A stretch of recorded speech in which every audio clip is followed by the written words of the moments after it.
En el aire de Radio Uruguay, inventamos entre todos la máquina de pensar. Acompáñenos en un viaje a través de los universos que vibran dentro de los libros.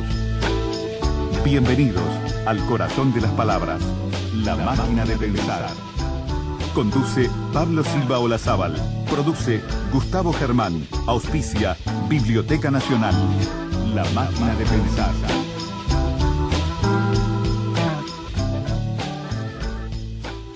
El origen de este cuento es simplemente que me contaron la anécdota.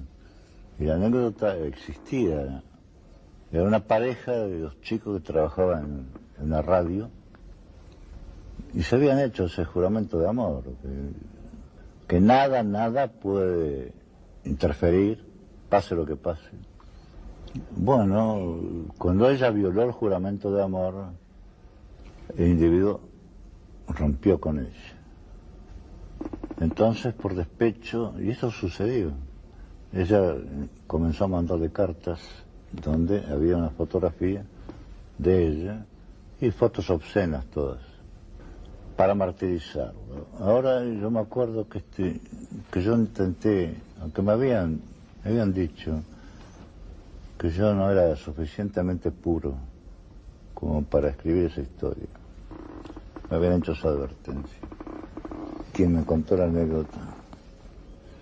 Me puse a escribirla y varias veces noté que fracasaba, que fundía. Hasta que un día otra alemana, que puede estar por ahí escuchando, me dijo, ¿por qué no lo escribes como una novela de amor? Porque si ella le sigue mandando las fotos, si le sigue mandando eso, es porque sigue enamorada del individuo, ¿no? Aunque quiera destruirlo. Si no, se olvidaría totalmente. Claro, ¿no? Si no le hubiera interesado, no. Claro. Y entonces fue así, escrito como una novela de amor. Ahora, los hechos son todos verídicos. Amigos, bienvenidos a Radio Uruguay, bienvenidos a La Máquina de Pensar. ¿Cómo están? Espero que bien. Estábamos escuchando a Juan Carlos Onetti en la entrevista a fondo, esa que le hiciera Joaquín Soler Serrano en el año 77 en España, en Radio Televisión Española. Ayer contaba en lo que era la segunda cadena en su momento, el canal cultural, digamos, de la Radio Televisión Española. Juan Carlos Onetti estaba hablando sobre el infierno tan temido, una anécdota contada cientos de veces.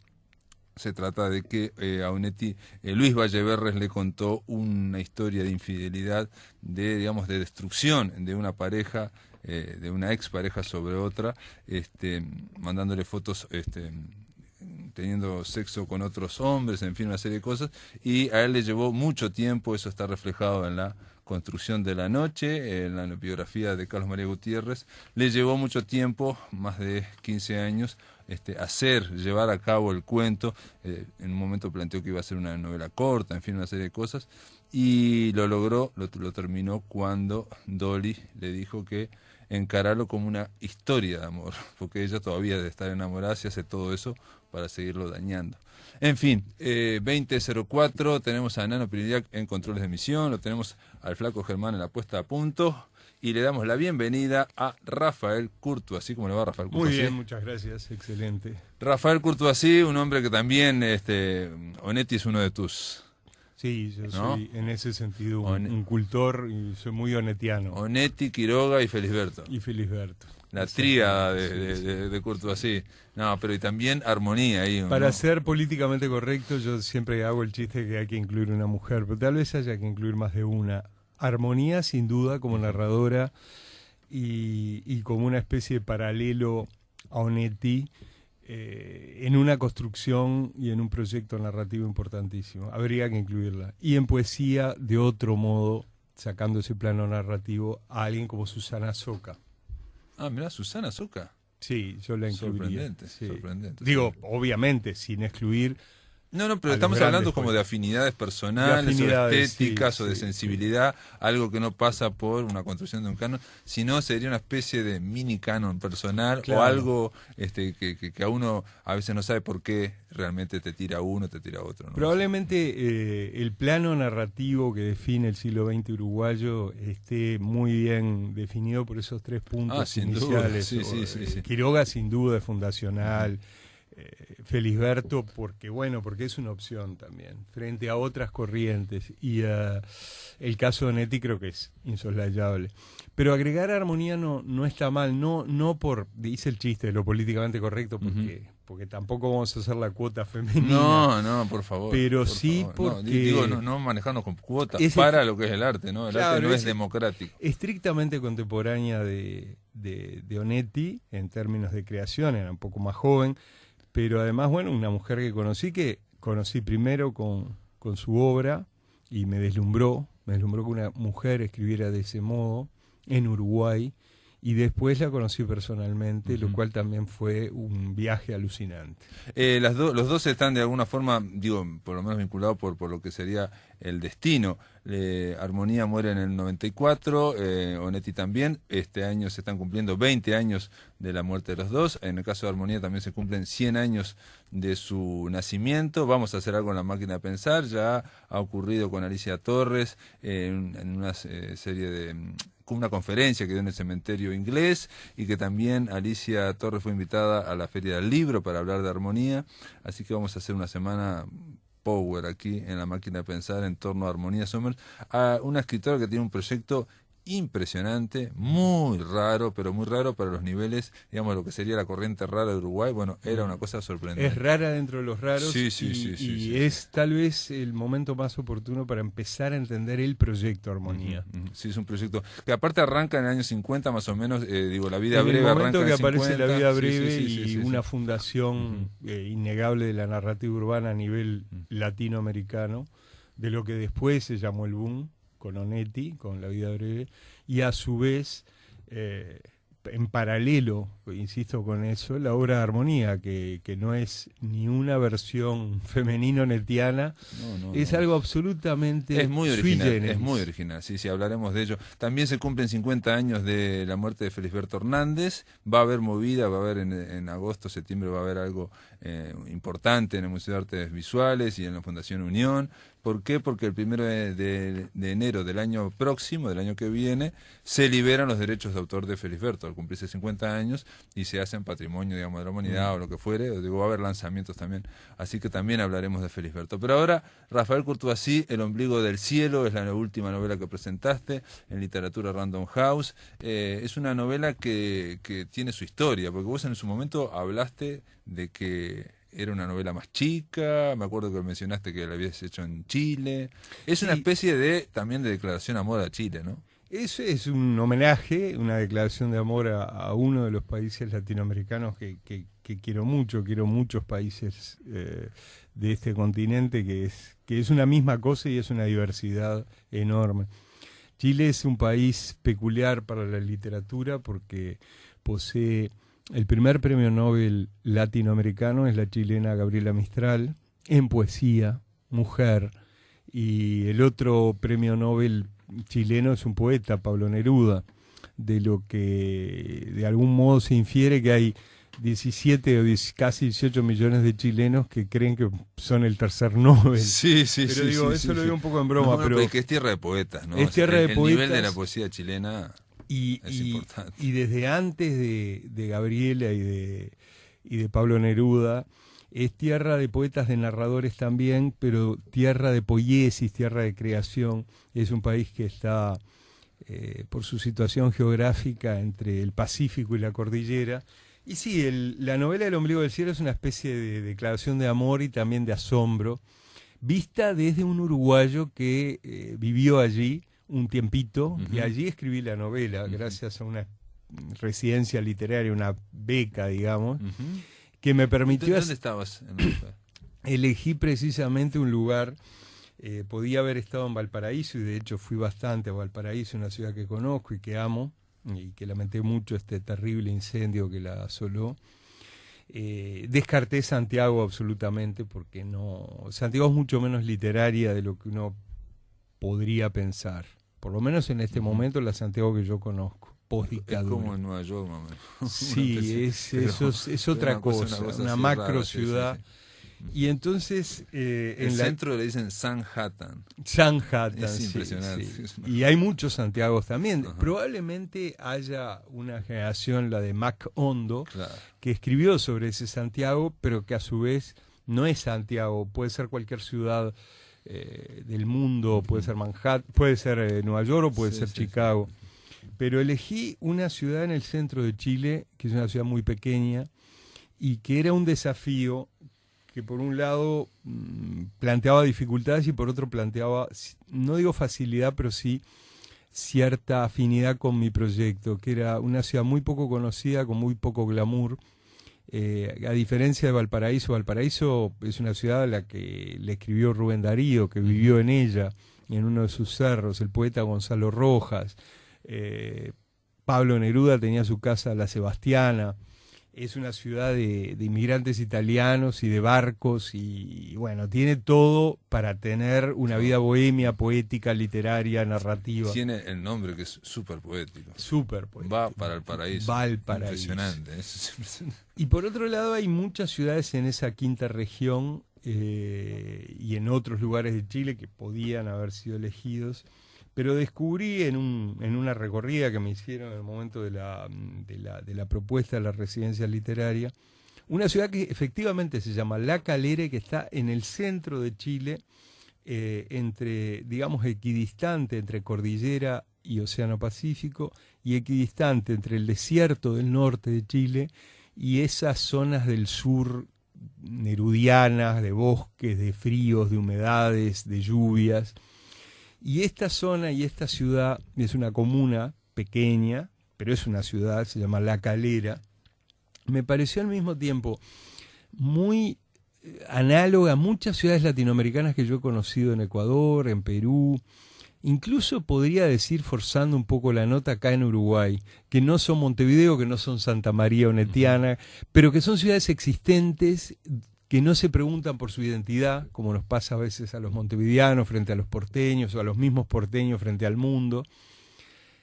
No se pregunta por su identidad, vive esa condición chilena de una manera entrañable en la medida que a través de esa ciudad durante siglos, durante muchos años, pasaron hacia el norte y hacia el sur los trenes, fueron hacia Valparaíso familias enteras a veranear, vinieron de Valparaíso comitivas enteras a una ciudad que tuvo una vida bohemia y una vida de la noche y de la prostitución y de la alegría muy, muy extraña en un país donde los mineros se gastaban de pronto los jornales bajando hasta La Calera. Entonces encontré que esa magia era una magia muy afín para armar un mundo literario, sin inventar una ciudad. La ciudad ya estaba inventada, la ciudad estaba allí y había que escuchar el sonido de sus calles, sus historias, y de hecho muchas de las cosas que se cuentan en el libro tienen que ver con lo que viví en esos días en La Calera. Se nota, el ombligo del cielo, si tuviera que decir, es una especie de thriller o de novela policial, metafísica, algo así. En una novela policial normal ocurre un hecho y hay que revelar la verdad, ¿no? O sea, la búsqueda de la verdad, la investigación es toda la novela. En este caso es la búsqueda de un objeto, el ombligo del cielo, y está contado como si fuera una especie de thriller en el sentido, pero que también es un thriller literario, ¿no? O sea, donde uno atraviesa un montón de personajes que constituyen la cultura chilena, ¿no? Hay mucho de verdad en el sentido de los personajes que aparecen, el 90% son reales. Da la impresión, por ejemplo, cuando lo vas leyendo, de que esto será verdad o esto habrá pasado, ¿no? Pues y hay algo que seguramente que está en el medio, ¿sí? Muchas de las cosas que aparecen allí son verdad y parece que están inventadas por el autor, y algunas de las que parecen verdad seguramente fueron inventadas. Claro. Pero sí, básicamente es una novela de suspenso porque hay una búsqueda y tiene un nivel, digamos, de entretenimiento que de pronto tiene cualquier policial o cualquier novela de suspenso. Capítulo a capítulo, los capítulos tienen la misma dimensión. Hay una búsqueda de un objeto. Claro, ese objeto no es cualquier objeto, no es simplemente una joya o un objeto. El halcón maltés. No claro, es el maltés, no es el alcohol maltés, pero sí, tampoco es el arca perdida, pero No. sí tiene algo de grial, tiene algo de quinta esencia, que es lo que permite que haya una parte fantástica en la novela. Que es una investigación más bien alquímica. Es una investigación alquímica, iniciática, en un país justamente de alquimistas de la palabra. Es una novela donde el que quiere quedarse con la idea de la aventura y divertirse un poquito con la aventura de las chinitas poetas de la China comunista, o divertirse con... Eso parece medio... Parece que le hubiera ocurrido al autor. Eso tiene, la verdad que tiene bastante inspiración en la realidad. Son escenas, pero esas son escenas, microescenas que hay de, digamos, que ocurren a la gente, a los poetas como Rafael Curto, así que recorren el mundo y que, bueno, dan recitales de poesía en todos lados y, bueno, y en todos lados se cuecen habas. Te digo una como lector a mí que me llamó la atención, incluso ahora la venía releyendo en el ómnibus y casi me paso de parada. Cuando mencionás a Bolaño y los mails que intercambiaban con Bolaño, donde Bolaño le plantea al autor, no, hay que odiar a hay que defender no sé qué, no sé cuánto. Me hace mucha gracia porque hay muchos autores latinoamericanos, muchos, algunos, los que han leído la novela, chilenos, argentinos, y te puedo decir que hay algún español también, que me han querido sacar casi bajo tormento si ese mail existe. Claro. Yo lo único que puedo decir es que el mail existe. Existieron mails que me intercambié con Bolaño, y ese mail en particular donde Bolaño me dice a quién hay que combatir y a quién no, hay que defender. Y te puedo asegurar que la lista de quienes hay que defender es mucho más breve. Sí. Y sin dar ningún argumento, solo la lista. No, solo la lista. Ya Bolaño estaba sintiendo la muerte muy cerca, ya le parecía que no tenía nada para perder. Yo había hablado con él varias veces, pero tampoco teníamos una enorme amistad, era más que nada por mail. Lo conocí en España, lo vi en otros lugares, pero ya era el Bolaño, primero afamado. Ya había tenido... Ya estaba consagrado. Consagrado, había tenido el Rómulo Gallegos. Tenía todo el dinero del mundo. Una de las cosas que no aparece en la novela, pero que me dijo y que me conmovió profundamente, un tipo que saca el Rómulo Gallegos, que está vendiendo muchísimo, que se traduce a muchos idiomas, que ya la parte económica está, pero que está más que resuelta, pero además la crítica lo aclama, más allá de que tuviera sus enemigos. Sí. Y me dijo, no, yo quisiera ser como vos, un poeta.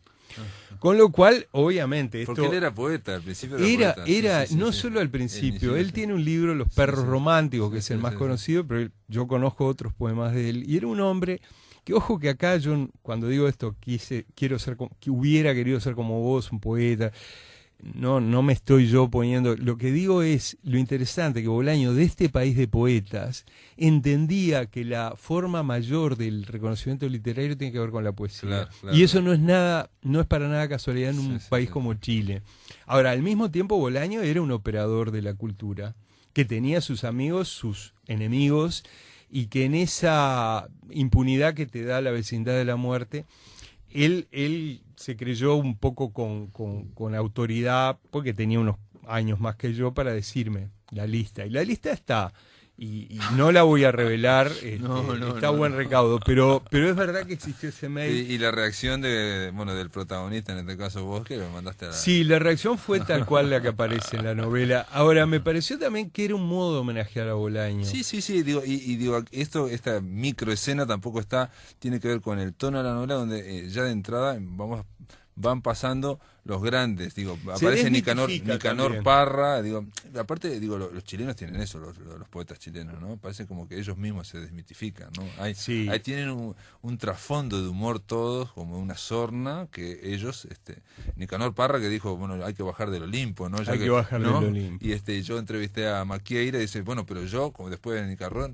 tengo que subirlo, dice, y me lo encontré, yo iba subiendo al Olimpo y él iba abajo, se hablan así, digamos. Se hablan así, y ese es viven en poesía. Y tiene que ver un poco con el tono de la novela, que tiene un tono de sorna o de un cierto humor. Sí, porque ellos viven en poesía, pero también viven en humor. Por un lado se toman muy en serio, pero por otro lado se ríen de sí mismos, se ríen de esa vida. En un país muy competitivo, en un país muy problemático, tuvo una de las dictaduras más cruentas, Pero sí, la novela está escrita como en solfa y una de las prioridades era que ese visitante, que es no el protagonista, es el testigo narrador, el protagonista es Vicente Huidobro. Sí, otro bueno, poeta. pero ese es el investigador. El investigador, el detective. Él tiene que digamos. hacer la investigación de El ombligo del cielo. Después de la pausa, Rafael, vamos a hablar digamos, de lo que sería el protagonista, que es Vicente Huidobro, y de otro que está atrás, que es tocayo tuyo, Rafael Cancino Sansén, Sí. que estuve leyendo sobre él, que hay cosas que no sabía que son alucinantes. Amigos, después de la pausa estamos con Rafael Courtoisí hablando de El ombligo del cielo. En el aire de Radio Uruguay, La Máquina de Pensar.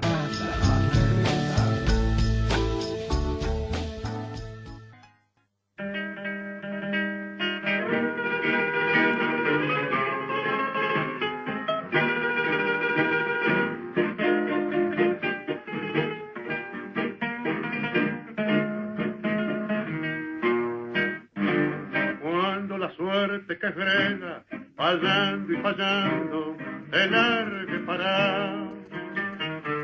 Cuando estés bien en la vida, sin rumbo desesperar. Cuando no tengas ni fe, ni yerba de hacer, secándote al sol.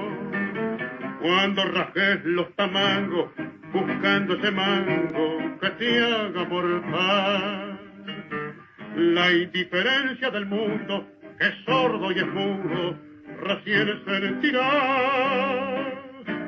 Verás que todo es mentira, verás que nada es amor, que al mundo nada le importa. Gira, gira, aunque te quiebre la vida, o aunque te muerda un dolor, no esperes nunca una ayuda, ni una mano, ni un favor. Cuando estén secas las pilas de todos los timbres que vos apretás, buscando un pecho fraterno para morir abrazado. Cuando te dejen tirado después de cinchar lo mismo que a mí, cuando manches que a tu lado se prueba la ropa que vas a dejar, te acordarás de este otario que un día cansado se puso a ladrar. Verás que todo es mentira, verás que nada es amor, que al mundo nada le importa. Gira, gira, aunque te quiebre la vida, aunque te muerda un dolor, no esperes nunca una ayuda, ni una mano, ni un favor.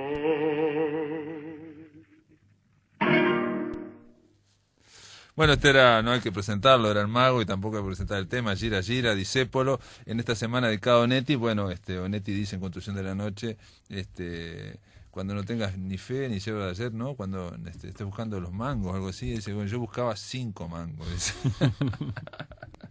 Estamos hablando con Rafael Courtoisí, El ombligo del cielo, esta novela que es en torno a Chile. Yo te decía, como una especie de declaración de amor a Chile, a la cultura de Chile, a la poesía, una tierra de poetas, que transcurre como una investigación policial entre tanto poeta, entre tanta poesía que hay en Chile, y aparecen figuras. Por ejemplo, yo como lector no conocía a alguien que aparece, que es el que primero menciona esta joya, esta suerte de, digamos, de cuestión mística, que es El ombligo del cielo, que es Gonzalo Millán. Sí, Gonzalo Millán es un poeta que conocí inicialmente en Colombia, después nos encontramos en diversos lugares del mundo y finalmente lo fui a encontrar en Santiago cuando él ya estaba enfermo. Un poeta que estuvo en el exilio en Holanda, que tiene un libro que se llama El lenguaje es un virus del espacio exterior, que está citado literalmente, sin comillas, como un homenaje a él. Un poeta que yo iba bastante a Colombia y él se quedó a vivir 1 año y medio allí, y volvió repatriado, eso no está contado en la novela. Pero sí es verdad esa escena, Gonzalo ya estaba, digamos, con una enfermedad crónica. Uh-huh. Sí, terminal prácticamente. Y terminal. Y de algún modo me habló de muchas cosas que son pistas de otras en la vida que tiene que ver con la creación.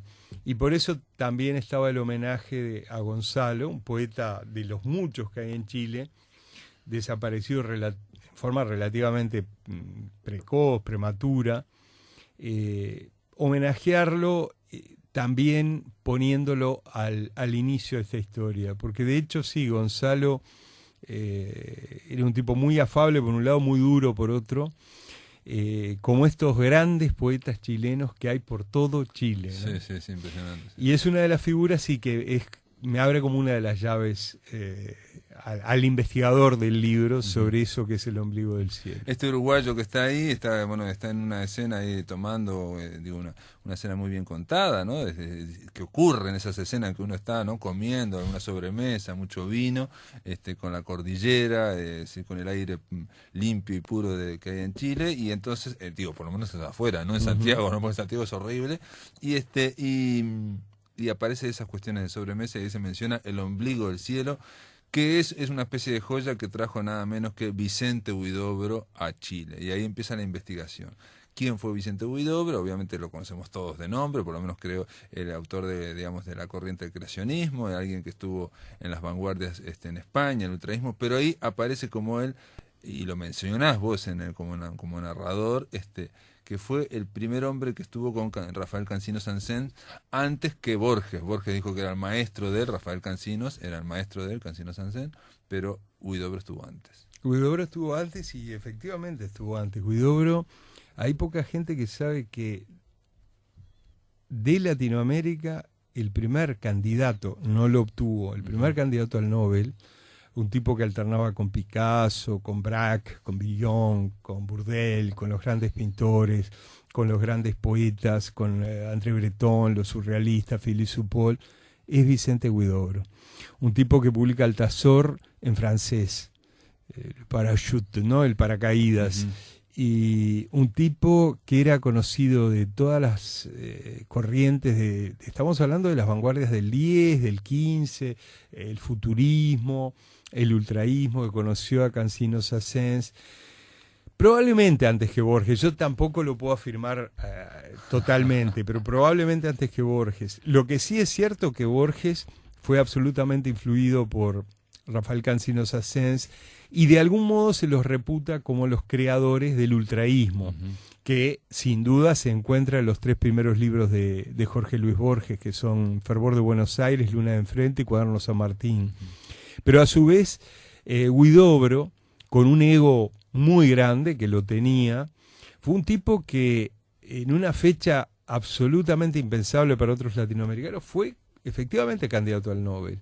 Y fue un tipo que estaba tras la gloria y que era consciente de hacer un proyecto de creación espectacular que deriva en esa vanguardia tan impresionante que es el creacionismo, y que en ciertas cosas sí le gana de mano a Borges, porque no olvidemos que Borges es más joven que o sea, hay una diferencia de edad con Huidobro, y Huidobro era un gran aventurero, pero un aventurero contradictorio, un poco mitómano. Neruda dice en sus memorias que se paseaba por Santiago con un teléfono que decía que había sido arrancado por él mismo del búnker de Hitler. Eso lo cuenta Neruda en Confieso que he vivido, un poco tomándole el pelo, pero la verdad, digamos, él se paseaba con pero ese le tomaba el pelo porque, de alguna forma no podía ser que Huidobro hubiera estado en todos los lugares importantes con gente importante. Y el tema es que había estado, no en todos, pero había estado en muchos lugares importantes con mucha gente importante. Después agrandaba capaz un poco más. Fue herido de guerra en la Segunda Guerra Mundial. Muchas biografías de Huidobro que yo consulté también para escribir este libro dicen que muere a consecuencia de heridas recibidas en la guerra.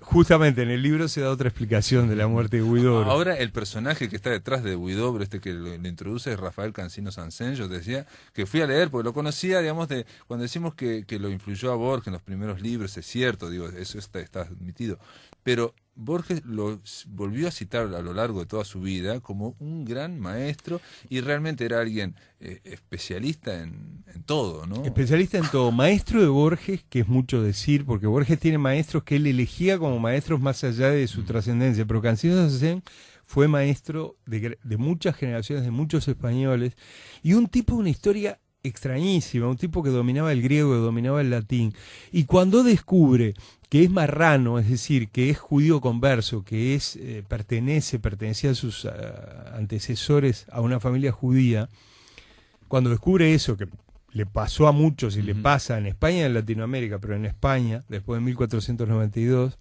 el tipo no solo se convierte al judaísmo, abraza el judaísmo como religión, como modo de vida, sino que además aprende hebreo y lo domina. Sí, y después publica acerca de las leyendas de la Torá. Y de la Torá, trabaja en la cábala, trabaja en la adivinación a través de la cábala. Sí. Entonces es un maestro realmente que influyó muchísimo en Borges. Y vos decís que también incursionó, digamos, en la parte oculta o esotérica también. Por lo que he leído y por lo que he investigado también. Porque también, por ejemplo, hizo una cosa gigantesca que sorprende, que es que tradujo las 1001 noches del árabe al español. Un tipo... Estamos hablando de miles de páginas. Miles de páginas y absolutamente... O toda la obra completa de Balzac. Absolutamente dotado para los idiomas. Dotado al punto, digo, yo... Te aseguro, yo traté de aprender hebreo y lo que sé es mínimo. Me costó muchísimo. Obviamente algo de francés hablo y italiano creo que me desempeño muy bien, pero digo, aprender hebreo por convicción y llegarlo a dominar y también aprender árabe, una lengua semítica, de la nada, esto era lo que lograba Cansinos Sassens y evidentemente era como un faro que deslumbraba y encandilaba a muchos de estos que después... Sí, por eso digo, por la erudición impresionante, por algo este hombre, Borges, lo sigue mencionando como un faro también de erudición, ¿no? Y probablemente muchas de las cosas, estoy pensando por ejemplo el poema El Golem o El Golem, y muchas cuestiones de origen hebraico, que están en la obra de Borges, seguramente vinieron de esa influencia de Cansinos Sassens. Pero Cansinos Sassens influyó en otros, por eso en el libro está en el origen de esa entrega de ese objeto místico, esa especie de grial, de esa... Y alquímico, yo te decía, porque es la investigación, el camino que lleva al ombligo del cielo, en realidad es lo que transforma al investigador, ¿no? La famosa frase, el fin es el camino. Sí, yo pensé que iba a poner el camino a la recompensa, y digo, no sé. No, ahí se va la novela, ¿no? Se podía parecer peligrosamente a Coelho, con todo respeto. O a Tavares, ¿no? A Tavares, el camino a la recompensa. Digo, porque estamos con el fútbol, digo, no, pero si pone el camino a la recompensa. Podría haber sido el menisco, en vez del ombligo del cielo, el menisco de Suárez. Ese va a ser mi próximo libro. El ombligo del cielo, el epígrafe, uno de los epígrafes es precisamente Vicente Huidobro en Altazor, que dice así: entonces oí hablar al Creador, sin nombre, que es un simple hueco en el vacío, hermoso como un ombligo. Esa frase de algún modo muestra una de las claves de la novela. La otra, que es de Ítalo Calvino, y tal vez con eso podemos... Dice, de una ciudad, es de la città invisible, las ciudades invisibles, de una ciudad no importa las 7 o 77 maravillas, sino la respuesta que da a una pregunta concreta tuya. Y yo creo que cada vez que uno inventa una ciudad, como puede ser Santa María, Comala o Macondo, o que habla de una ciudad, lo que está buscando es una respuesta no personal, sino una respuesta a sus lectores. Muy bien, Rafael Courtoisí, gracias por estar acá en La Máquina de Pensar. El ombligo del cielo queda presentado. Muchísimas gracias. En el aire de Radio Uruguay, La Máquina de Pensar.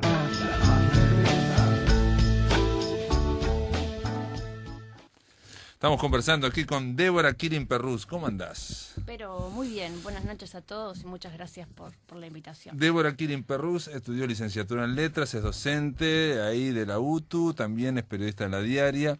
Y incluso me decía Rafael Courtoisí, fuera de micrófonos, que vos has hecho algo sobre Onetti, y más, digo, escribiste algún artículo interesante en La Diaria, pero una tesis sobre Onetti o algo, ¿no?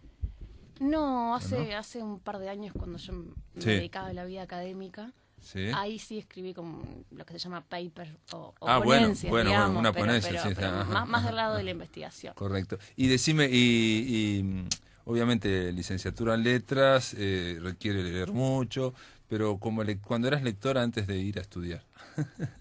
En lo previo, En lo previo, ¿leías a Onetti en algún momento? Yo descubrí a Onetti cuando tenía 13 años. 13. Que ahí agarré el pozo.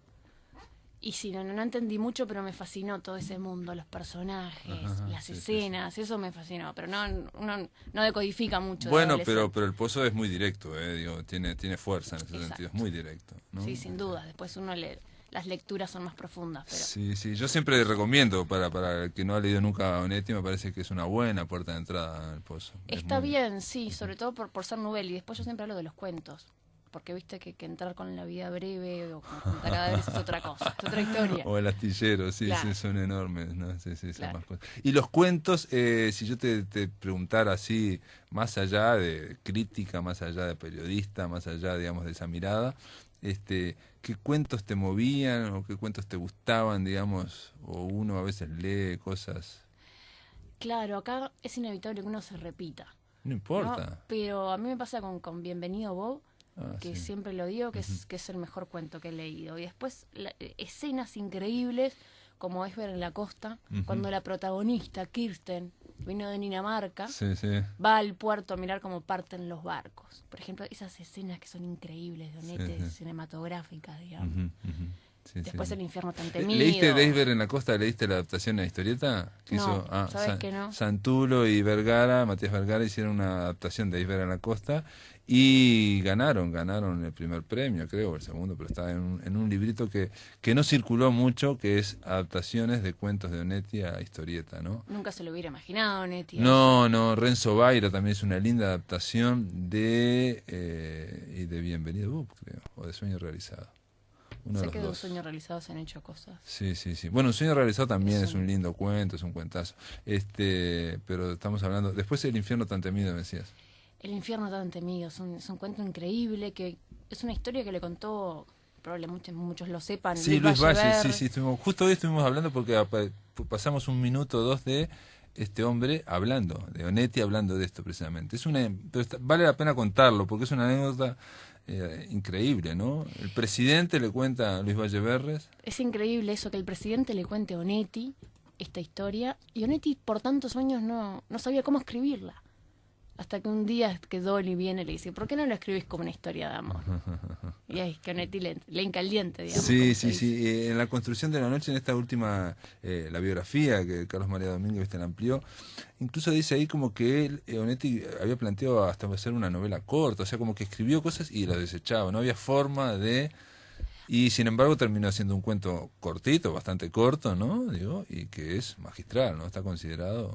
Y ese proceso creativo incluso, que es algo inusitado en Onetti, nosotros no sabemos de obra que él realmente le haya costado la estructura, ya sabemos que escribió El pozo en el 32, que lo perdió, que reescribió, pero ese proceso de escritura es algo que no se vuelve a repetir, al menos públicamente. Es cierto, tenés razón, no había pensado que fue algo que le costó a él, pero le costó desde el punto de vista como desafío estético, porque en general hay que aclarar un detalle, como otros escritores, que él tomaba elementos de la realidad, pero no los que le brindaban por encargo, les brindaban, ¿no? O sea, es muy común, eso lo dice Lebrero en El discurso vacío, que la gente sabe que sos escritor y te cuenta cosas y dice, pero yo no estoy, yo estoy a la pesca de las cosas que pasan en mi alma, no de los argumentos que me tiran los otros. Lo que probablemente dijo Rafael, que estaba antes, digamos, en el bloque anterior, que cuando él estaba por la calera todos se acercaban a contar la historia, o sea, decirle cosas pensando que lo iba a incluir. Creo que le pasa a todos. Sí, ¿no? sí, yo creo que sí. Aunque Onetti no invitaba, digamos, con su disposición. Dicen que no, ¿no? O sea, a mí un amigo mío, Fucho Musitelli, me contó una vez que él, uno pasaba, en el Tupí o lo que fuera, digamos, pero en el caso de él fue el Tupí, y si pasabas al lado de Paco Spínola, como que casi que te agarraba de la manga para que te sentaras, ¿no? Y a Onetti él lo vio mucho, conocía a mucha gente, Musitelli, pero nunca te sentabas ahí porque te das cuenta que no quería nada. Decime, Débora, y cuando hablamos del infierno tan temido, por ejemplo, del infierno tan temido, o de Bienvenido Bob, hablemos de Bienvenido Bob. ¿Lo has leído? Si tuvieras que recomendar uno solo, ¿qué recomendarías Bienvenido? ¿Y sabés qué recomendaría Bienvenido? Vos, por ejemplo, nombraste que era docente. con los adolescentes, a ver. La lectura, que por un lado es muy cinematográfico, ¿no? El tono, la descripción, cómo va avanzando la narración. Sí. Por una otro, cadencia ahí envolvente que te va envolviendo. Absolutamente musical, ¿no? Es como, yo siempre digo que es como un poema escrito en prosa, en realidad. Y la lectura de los adolescentes te sorprenden de una manera, cosas que uno en la vida se hubiera imaginado. Por ejemplo, no sé, el cuento está el narrador, el cuñado que se llama Bob, e Inés, que es la novia del narrador, ¿no? Y la lectura de los adolescentes, por ejemplo, una es que eran huérfanos y por eso Bob era tan sobreprotector con Inés y tan rival del narrador. Uno que en la vida en realidad nunca se pone a imaginar esas cosas, que son lecturas sumamente válidas, que con Onetti uno diría que los adolescentes, digamos, se mostrarían reacios, y pasa totalmente lo contrario, sobre todo con este cuento. Bueno, los adolescentes, digo, si son un poco, los adolescentes sobre todo rebeldes, si leen El Pozo, están fascinados, ¿no? O sea, parece que fuera la lectura de... el propio Onetti lo dijo en su momento, como que él por esa línea no podía seguir más, digamos, porque fue muy personal El Pozo, y llega a decir incluso que no hay tantos personajes, o sea, como que fue una cosa totalmente autobiográfico, casi su pensamiento, por ahí no podía seguir, entonces soltó amarras y evidentemente va por otro lado de su literatura, ¿no? Totalmente. Aunque hubo alguien, no me acuerdo quién ahora, que creo que fue Lebrero, que mencionaba que El Pozo y Bienvenido Bob le parecían como que eran más... Mirá, no me acuerdo. Más personales, digamos, más personales. ¿Por qué? Porque en Bienvenido Bob está el tema de este hombre, que es que nadie se salva, ¿no? Exacto. Y en El Pozo también, ¿no? El amor es maravilloso y absurdo y visita cualquier clase de gente, pero la gente maravillosa y absurda no abunda. Las que lo son es por poco tiempo. Después empiezan a aceptar y se pierden. ¿No? Esa misma premisa. Lo que es más patente en Bienvenido Bob es esa vejez, que empieza a carcomer los gestos jóvenes de ese Bob, que se creía dueño del futuro y del mundo, y el regodeo absoluto del narrador, ¿no? Cuando lo empieza a ver. Claro, que le dice Bienvenido Bob, que ya te dicen Roberto al final, ¿no? El derrumbe total, la idea de que en la edad mediana la vida te pasa por encima, ¿no? Es bien tanguera también esa idea, ¿no? Es muy tanguero. Totalmente, de bar y tanguera. Viste que Onetti era muy fanático de Gardel. Aquí hay una entrevista muy linda de Cita Rosa a Onetti sobre Gardel, justamente. Y sí, yo creo que es muy tanguera, totalmente. Y muy terrible sus premisas, ¿no? O sea, las premisas de él son: no hay salvación, cada uno le llega la hora, ¿no? Cualquier otra cosa son engaños. Sí, claro. Y la salvación por la escritura, ¿no? Para el Onetti escritor, digamos. Vos mencionás en tu artículo también, ahora me quedé pensando, que un detalle que no hemos hablado en esta semana y que podemos hablar ahora para cerrar esta semana de Onetti, que no se habló nunca, que es el humor de Onetti, porque es un tipo que tenía mucho humor. Por ejemplo, en el 2009, cuando se hizo el año Onetti, fuimos al Paraninfo de la universidad, apareció... ahora no me acuerdo, Gonzalo Fernández, a leer una carta de Onetti que le envió cuando en el año 1990 asume Tabaré Vázquez la intendencia. Y entonces lo invitan, obviamente, a ver si quiere venir. Entonces le escribe una carta y la leyó, diciéndole que bueno, que él no va a venir, que está en otras cosas, ¿no? Pero le dice, pero le recomiendo, dice, y le envío, dice, un obsequio, un ejemplar de un libro de Juan Ramón Jiménez que le va a servir para su gestión. Y entonces dice, para la gestión de la intendencia, sí, se llama Platero y yo. Sí, incluso no se habla muy poco de eso. Y por un lado, el Onetti íntimo, digamos, tenía muy presente el humor. Por otro lado, el Onetti periodista tenía muy presente el humor. Y por otro lado, las cartas que publicó Verani, que él se escribía con Pairó, muestran un Onetti muy distinto. Ahí, digamos, tenemos 3 líneas grandes de humor de Onetti que era muy patente. Y para nada trasladable a su escritura, salvo iluminaciones momentáneas, digamos, con las que uno podría... Sí, pero en general el humor en la obra de él, que es muy extensa, prácticamente no existe, es algo como una ironía, así muy terrible. Pero en esto, como decimos, en las cartas de Pairó y en el Onetti periodista, hay una gracia, un humor, pero aparte dirigido hacia sí mismo, ¿no? Él también se ríe de los demás, pero se ríe de él mismo, ¿no? Totalmente. Incluso en las cartas de Pairó, él se ríe de su situación, de todo lo que te tiene que trabajar, de lo poco que gana. Y un Onetti como tierno, como sentimental. Escríbame que así me hace feliz. No, y un Onetti que aparte siendo joven a uno, yo cuando lo leí, digo, las cartas de Pairó, dije, ya está, mostró la hilacha, porque Onetti, el conocido hasta ese momento, era el hombre que decía, bueno, la fama es puro cuento, realmente esto es todo un invento y hay que dedicarse a escribir y lo demás son cuentos chinos, ¿no? Básicamente decía eso y era una cuestión muy de fortaleza moral, muy... Totalmente. Pero en las cartas de Pairó él le dice, acabo de escribir una obra de teatro comercial para ver si en Buenos Aires se puede vender y puedo ganar, ¿no?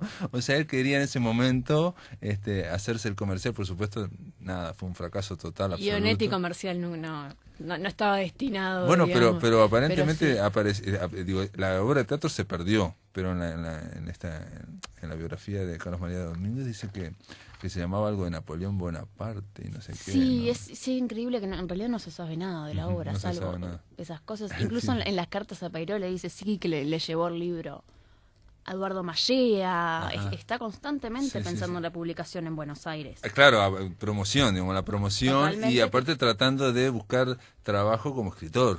Totalmente. Que por un lado uno podría decir que contradice esa imagen de Onetti, pero por el otro él también está buscando cómo vivir, o sea, sobrevivir. Sí, pero ahí te das cuenta que él intentó y fracasó totalmente. Por eso, digamos, nosotros conocemos el Onetti posterior. No lo habíamos conocido. No, Onetti. para nada. ¿No? Para nada. Un Onetti que tenía ganas es más, propone un sistema para publicar. Un sistema que es de venta anticipada. Que sería así un sistema por cooperativa en la cual todo el mundo compra el libro, se hace la presentación, va Débora Quirin, habla del libro, todo, pero no hay libro. Cuando se vende el 60% del libro, entonces ahí se lleva a la imprenta y se imprime. Increíblemente Mario Bellatín publicó una novela así. ¿Ah, sí? Vendiéndola antes, yo ahora no me acuerdo bien cómo era. Bueno, vos sabés que el martes estuvo acá Martín Bentancor, bueno, vos Sí. lo conocés, y él hablando de J.L. Ortiz, Juan L. Ortiz, que yo no lo conozco como poeta todavía, no lo he leído, y decía que Juan L. Ortiz hacía talonarios, los repartía a sus amigos, ¿no? Cada uno 10 taloncitos, y cada amigo tenía que dárselo a 10 personas para que pagaran, ¿no? Con su nombre, no sé qué, no sé cuánto. Y Pagaran su el libro. manera financiera. Después se lo llevaba y después lo llevaba al imprenta. O sea, es el mismo. La genialidad de Onetti, que él se creía genial, digamos, en este sentido, pobre, era que se hacía la presentación, se hacía todo lo del libro, pero no estaba el libro. No estaba mal la idea, ¿no? No estaba mal, y esa idea, ¿no? De la Estamos ausencia. en la virtualidad, no estaba mal, ¿no? O sea, no estaba mal. Hacemos la presentación, la gente incluso te firma las cosas, todo, pero Eso paga. tiene algo muy onetiano que ya sería la impostura, ¿no? Muy bien. Sí, generar sí, todo sí, eso, montar esa puesta en escena ante la inexistencia, digamos. Sí. Lo que determina también a Onetti muy bien, muy bien. Es esa idea de que todo se puede fantasear, ¿no? O sea, podemos vivir una fantasía y es la única manera de mejorar nuestra vida. Y claro, salvar el tedio de la existencia terrible que nos impone la vida, ¿no? Sí. Ahí te das cuenta, por Embellecerla ejemplo, con ficciones. totalmente, esto que estamos hablando ahora, que no solamente los personajes soñaban, sino que Onetti se daba sus respiros de esa manera. Claro. Él vivía continuamente alentando todo eso lo que fuera ficticio en su vida, ¿no? En su propia vida, en la vida real, ¿no? Menciona un montón de casos y cosas que, sobre todo como periodista, ¿no?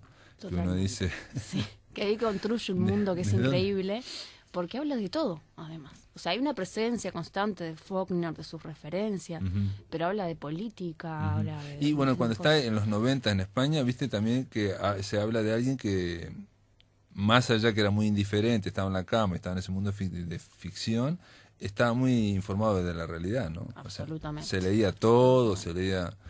Incluso las anécdotas que cuentan uruguayos que tuvieron la suerte de ir a visitarlos, que lo primero que le preguntaba era si habían traído un diario uruguayo. Exacto, que estaba pasando acá. Para leer, es cierto. Él estaba continuamente... Aparte era terrible, me acuerdo, por ejemplo, en un artículo que lo leí en El País de Madrid, que también después fue recopilado, él decía, por ejemplo, desde ya podemos prever aquí que hay elecciones en la URSS y que ganará con el 98,8. Entonces, él decía, desde ya lo pronosticamos, decía, veremos como politólogo si funcionó. Era terrible. Era terrible Con la... muy gracioso. Y algo más, Débora, para cerrar, estamos cerrando ya la semana. Si tuvieras que recomendarlo a alguien que no lo leyó, alguna chica o algún chico que no lo leyó, o algún señor, porque hay gente que le cuesta, porque tiene esa cuestión de escritor difícil, ¿no? Yo, por ejemplo, una obra mía que no la he dicho que recomiendo es Jacobo y el otro. De las Jacobo pocas y que el terminé. otro es emocionante y tiene una de las mejores escenas de Onetti. Tiene realmente partes alucinantes. Y recomendaría también Los Adioses, que es una obra muy distinta, que es un Onetti muy distinto. Me parece que para empezar es una luz que está buena.